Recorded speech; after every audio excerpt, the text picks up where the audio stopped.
ಲೋಕವೇ ತಿಳಿದಿರುವಂತೆ ಭಾರತದ ಮಿಲಿಟರಿ ಬಲದೆದುರು ಪಾಕಿಸ್ತಾನ ಕುಬ್ಜ.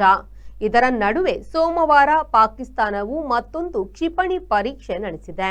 ಪಾಕಿಸ್ತಾನದ ಪ್ರಧಾನಿ ಶೆಹಬಾಜ್ ಶರೀಫ್ ಅವರು ದೇಶದ ಭದ್ರತಾ ವ್ಯವಸ್ಥೆ ಸುಭದ್ರವಾಗಿದೆ ಎಂದಿದ್ದಾರೆ. ಇನ್ನೊಂದು ವರದಿಯ ಪ್ರಕಾರ ಪಾಕಿಸ್ತಾನದ ಬಳಿ ದೊಡ್ಡ ಯುದ್ಧ ನಡೆದರೆ 4 ದಿನಕ್ಕಾಗುವಷ್ಟು ಮಾತ್ರ ಯುದ್ಧಾಸ್ತ್ರ ಇತ್ಯಾದಿ ಇವೆ. ಸೋಮವಾರ 120 ಕಿಲೋಮೀಟರ್ ದೂರ ಗುರಿ ಮುಟ್ಟುವ ನೆಲದಿಂದ ನೆಲಕ್ಕೆ ಹಾರುವ ಕ್ಷಿಪಣಿಯನ್ನು ಪಾಕಿಸ್ತಾನವು ಪರೀಕ್ಷಿಸಿತ್ತು.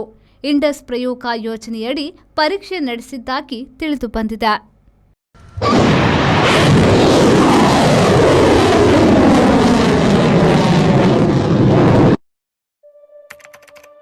Our vibrant workspace at Ajanta energizes the team, boosting efficiency and productivity.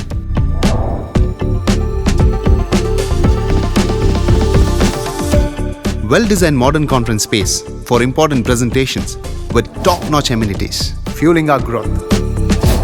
We are ready to expand to Ashoka Business Center as our next upgrade. Invest in workspaces managed by Vertex. Invest smart. Invest in Mangaluru.